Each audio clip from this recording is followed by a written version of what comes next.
Welcome to the XWOD Pregame warm-up for 16.4. 16.4 is definitely a departure from what we've hit thus far in the past 3 open workouts. With this one, it's more of a chipper style. And with this one, what you're gonna see is a lot of lower posterior chain getting beat. So let's take a look at the workout first. So what we've got is a 13-minute AMRAP. Within that AMRAP, essentially we're looking chipper style with deadlifts, wall balls, calorie row, handstand push-ups. And if you're powerful enough, you're strong enough, you can maintain it long enough, you might be getting back into the deadlifts, or if you're crazy elite, you're probably getting back into the wall balls. We'll see. With this one, here's how I read this. Lower posterior chain, posterior chain, posterior chain, some of the upper body, but still using posterior chain, especially if you're kipping. So we're looking at a posterior chain killer right now. I've interviewed several athletes so far who have actually done the workout, hence why this one's coming out a little bit later, because I knew that we were gonna have to tweak this a little bit based on how people were actually reacting to the workout itself. Here's what I'm hearing. Hamstrings are fried, glutes are fried, right? We're hearing a lot of fatigue, again, in that area that we're seeing the most. Now, one interesting fact that I found among several athletes so far is they say partway into the workout is when they're actually starting to feel like they're warmed up.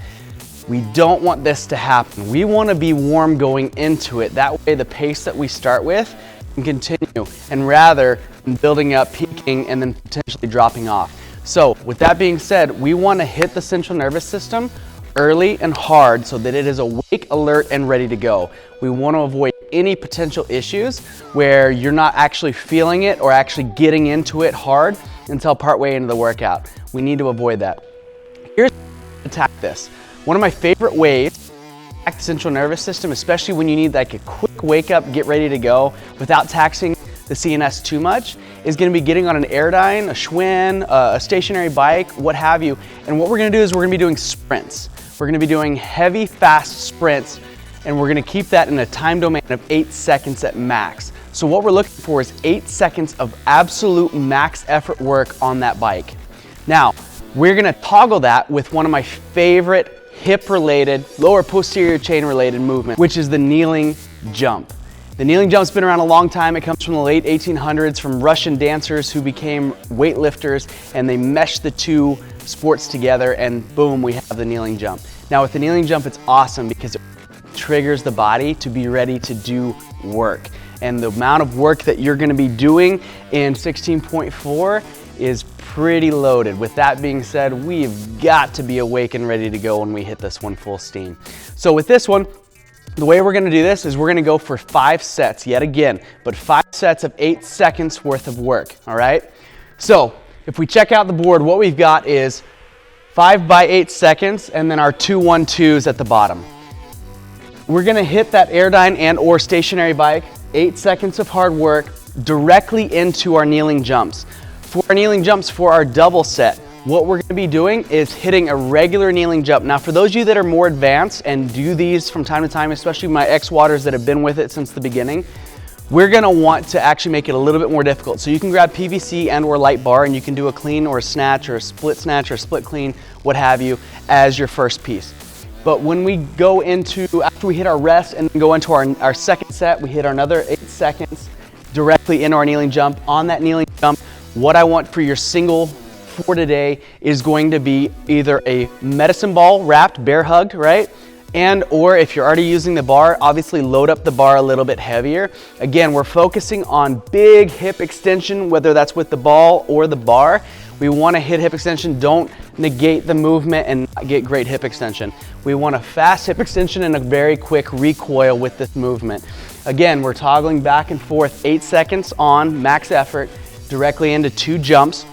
With the 2 jumps, we want to make sure that we're either doing regular kneeling jumps with no load and or with load if you're more advanced. Then we're going to rest 1 to 3 minutes or as necessary. Then we'll go back into it and we'll hit 8 seconds again of max effort work, followed by our one jump, which is going to be either a weighted medicine ball and or a heavier load for that kneeling jump. Now, for those of you that haven't done XWODs before, I'll have a video here at the end that you can click, and on that video you'll have access to how to do an XWOD for some of you that are still new to this, trying to understand how this concept works.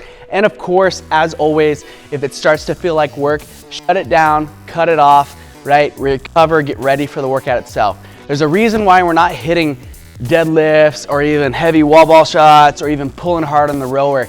We don't want to tax ourselves too much. That's why by doing the Airdyne, it's just enough to light it up, but there's not enough loading that it starts to create volume or start to diminish our potential with our central nervous system and taxing the body and taxing the central nervous system. When you end up taking on your XWOD pregame warm-up, let us know. Hashtag XWOD pregame warm-up or hashtag XWOD warm-up. We want to hear from you. We've heard great stories so far of people coming back and PRing, keeping their same strategy, but using that XWOD to really light themselves up right before going into it, and they're crushing their open workouts again and again. For those of you that are staying on it, keep going with it, keep killing it. Best of luck to you all, and we'll see you for 16.5. We're gonna be going over 16.4. With this workout, you're gonna need a lot of steroids. Take all the steroids that you can, and you will improve.